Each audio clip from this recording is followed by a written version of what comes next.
Le maître chat ou le chat botté. Suite. Si vous voulez suivre mon conseil, votre fortune est faite. Vous n'avez qu'à vous baigner dans la rivière à l'endroit que je vous montrerai et ensuite me laisser faire. Le marquis de Carabas fit ce que son chat lui conseillait, sans savoir à quoi cela serait bon. Dans le temps qu'elle se baignait, le roi vint à passer et le chat se mit à crier de toute sa force. « Au secours, au secours, voilà monsieur le marquis de Carabas qui se noie. » À ce cri, le roi mit la tête à la portière et reconnaissant le chat qui lui avait apporté tant de fois du gibier, il ordonna à ses gardes qu'elle en alla vite au secours de monsieur le marquis de Carabas. Alors qu'on retirait le pauvre marquis de la rivière, le chat s'approcha du carrosse et dit au roi que pendant que son maître se baignait, il était venu des voleurs qui avaient emporté ses habits.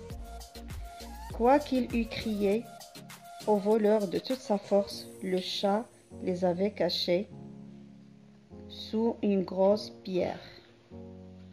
Le roi ordonna aussitôt aux officiers de sa garde-robe d'aller chercher un de ses plus beaux habits pour monsieur le marquis de Carabas. Le roi lui fit 1000 caresses et comme les beaux habits qu'on venait de lui donner relevaient sa bonne mine, car il était beau et bien fait de sa personne, la fille du roi le trouva fort à son gré. Et le marquis de Carabas ne lui eut pas jeté 2 ou 3 regards fort respectueux et un peu tendres, qu'elle en devint amoureuse à la folie. Le roi voulut qu'il montât dans son carrosse et qu'elle fût de la promenade. Le chat, ravi de voir que son projet commençait à réussir, prit les devants et ayant rencontré des paysans qui fauchaient un pré, et leur dit « Bon gens qui fauchez, si vous ne dites au roi que le pré que vous fauchez appartient à monsieur le marquis de Carabas, vous serez tous hachés, menus comme chair à pâté. » Le roi ne manqua pas à demander aux faucheux à qui était ce pré qu'il fauchait. « C'est à monsieur le marquis de Carabas, dirent-ils tous ensemble, car la menace du chat leur avait fait peur. « Vous avez là un bel héritage, dit le roi au marquis de Carabas. « Vous voyez, sœur, répondit le marquis, c'est un prix qui ne manque point de rapporter abondamment toutes les années. » Le maître chat, qui allait toujours devant, rencontra des moissonneurs et leur dit « Bon gens qui moissonnez, si vous ne dites que tout ces blés appartient à monsieur le marquis du Carabas, vous serez tous hachés, menus comme chair à pâté. » Le roi, qui passa un moment après, voulut savoir à qui appartenaient tous les blés qu'il voyait. « C'est à monsieur le marquis de Carabas, répondirent les moissonneurs, et le roi s'en réjouit encore avec le marquis. Le chat qui allait devant la carrosse disait toujours la même chose à tous ceux qu'il rencontrait, et le roi était étonné des grands biens de monsieur le marquis de Carabas.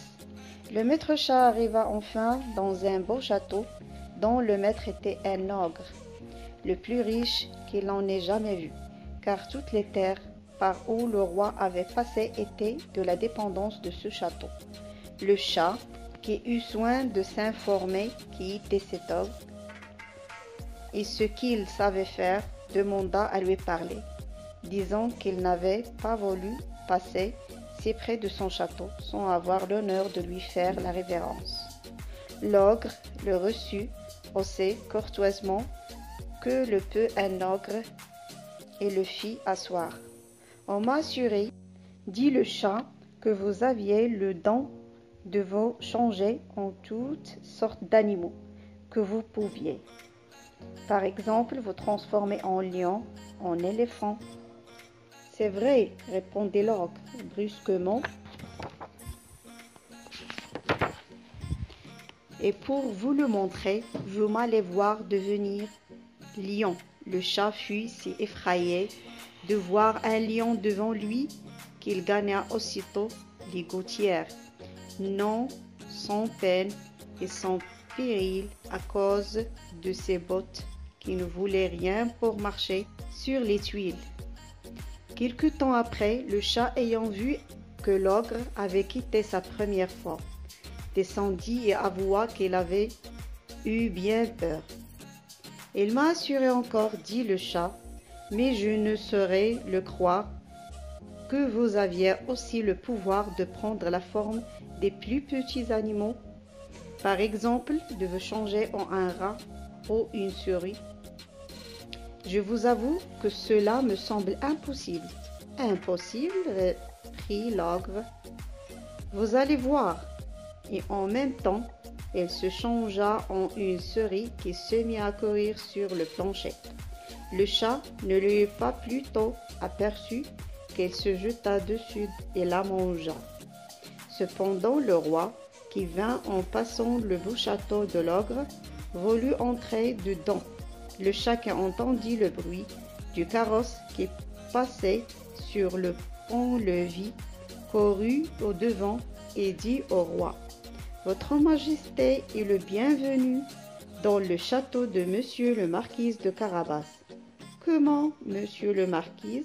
s'écria le roi. « Ce château est une cour à vous?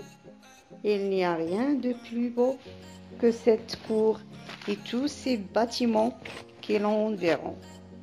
Voyons-les dedans, s'il vous plaît. » Le marquis donna la main à la jeune princesse et suivant le roi qui montait le premier, ils entrèrent dans une grande salle où ils trouvèrent une magnifique collation que l'ogre avait fait préparer pour ses amis qui devaient venir le voir ce même jour, mais qui n'avaient pas osé entrer, sachant que le roi y était.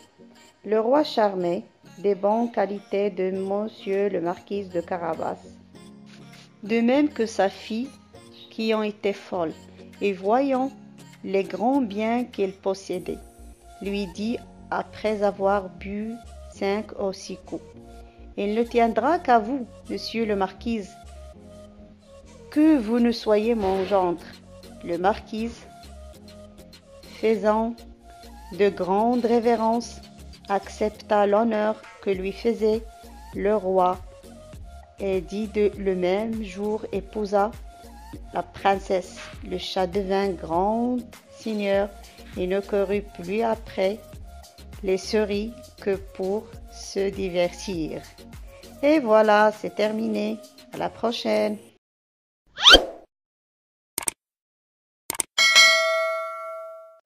Tell me pretty lies, look me in the face. Tell me that you love me, even if it's fake.